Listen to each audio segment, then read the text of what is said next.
So today's a special site visit. Looked at my calendar. It's currently 5:59 p.m. And I am headed to meet with Angel to a facility that we have been doing weekly fogging for since COVID started. So thank you, sir, for the permission of allowing us to use his facility to give an illustration of what's involved, the good to knows, you know, the things that to help clarify the air and kind of shed a little light on the process, what's involved, and the space, so on and so forth. We're going to be using the space in the form of cafeterias, offices, entrances, you first walk in, high touch points, etc. And within each of these areas, you're going to encounter different types of surfaces, right? And that's part of the education that I kind of want to give you before we get there, right? So there's three parts to this. You've got cleaning, you got sanitizing, and then you have disinfecting. What do all these mean? These are three different processes that occur in different sectors, though they look like they're being done at the exact same time, right? All right, so first and foremost, you start off with clean. What does clean mean? Clean is defined by the surface that you're cleaning. So let's say that you have a laminate kitchen countertop and you want to clean it, right? Versus a marble countertop and you want to clean that. Before you clean the countertop, what's on the countertop that you're cleaning? Is it soil, oil-based, water-based? What is it? What's on there? Once you identify what's on there, then it's about selecting the cleaner that's needed to remove the item that you're trying to remove that is safe for the surface you're trying to remove that on, right? All right, so how can I give a good example so that people know? You use a daily cleaner to wipe your tables and wipe your countertops. If you were to use that exact same cleaner in your shower, you're probably not going to yield the same results, right? It's the exact same logic behind cleaning and processes. It always starts with what you're removing and what kind of surface it's on. Once you determine that, then you can determine what is needed to use to clean this product, to clean this surface with. The second step is sanitizing. And what is sanitizing? Sanitizing is once you have cleaned off the surface, you are now killing germs, bacteria, viruses, etc. And that is done with sanitizers. Sanitizers, when looking at somebody sanitizing, they look like they're cleaning. Spray, wipe. That's it. The third step is disinfecting. What? Hold on, let me edit that. Sanitizing does require dwell time. Depending on the product, CDC says 10 minutes as a safety measure. Depending on the product that you're using, you could get away with 3 minutes, 5 minutes, or 10 or even 12-minute dwell time. Then wipe, and then it's disinfected, or then it's sanitized. And then what is disinfecting? Disinfecting is now when you come in with a fogger. So there's a ton of different adjectives out there that are used to describe what fogging is or what it looks like. Basically, it's a sanitizer that kills, same thing, viruses, bacteria, etc. And it's being expelled or projected, however you want to define it. It's being projected out of a piece of equipment. Now, the piece of equipment are different variables of foggers. So you'll see a ton of different versions of foggers. There's a bunch of brands out there, and they all perform differently. It's all a matter of understanding how to use them to perform for the surface or the area that you are working in. The particular fogger that we have control over how thick or how thin, how light, how misty we can expel the water from, the solution, I'm sorry, how we can expel the solution from the fogger. Now, if we were to combine everything I just told you, the solution that we have expelling from our fogger is a neutral cleaner that is safe for all surfaces. B is a cleaner and sanitizer in one. And finally, when it's being expelled and fogged from our equipment, we can control just how thin or how thick of a mist it is that we want. Why is that important? Okay, let's say that you were to mist your countertop, and then let's say you were to mist your sofa. All right, and let's say your sofa is made of fabric. In order for the solution to work properly, it needs to remain slightly damp, slightly moist, and it'll evaporate within a few minutes. But it's got to be just the right amount, right? That's exactly what it is that we're doing out of the foggers, that when we're walking into each of these environments, you'll see Angel adjusting as he moves along. He'll adjust less when he gets near glass. He'll adjust to be a little bit more when he gets near upholstery. He'll adjust kind of right in between when he's hitting kind of walls and handles and things like that.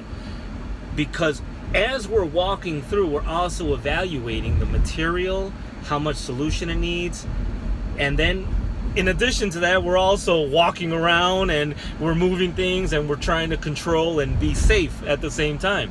And on top of that, it's also being able to identify the material, because there are sanitizers out there that will etch. Imagine misting your marble countertop with something that can etch.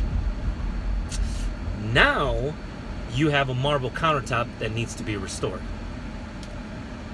Yeah, I'll meet you around.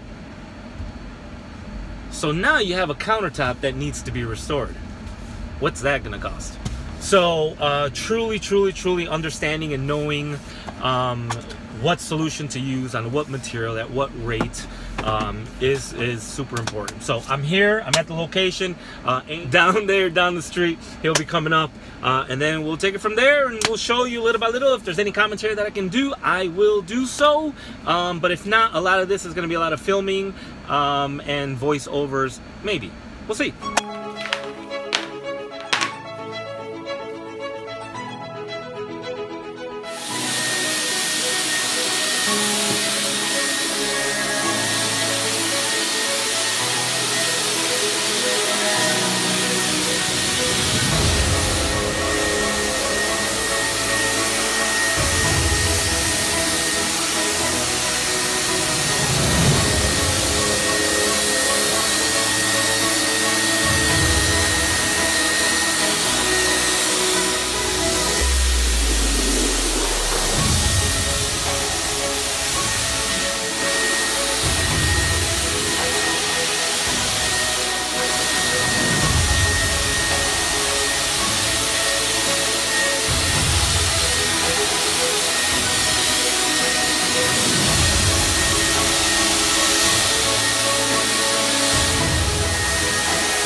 All right, so there you have it. That is the end of the job.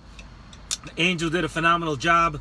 While I was filming, while I was recording, there was one thing that I forgot to mention, is that in that 3-step process, the clean. So in that third process, all we're doing for our customer is the disinfecting part of the service.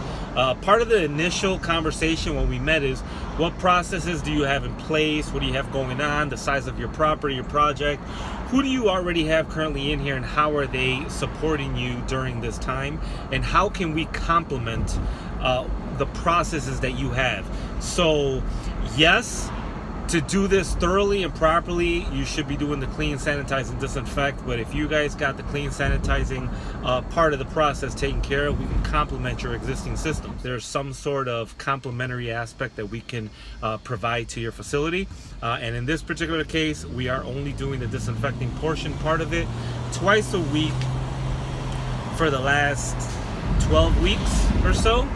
And as far as I understand, there hasn't been any COVID issues. Not to say that we are the reason for it, but I am sure that with all the processes and steps that our customer has in place, only helps prevent the introduction or the spread of the current virus at hand.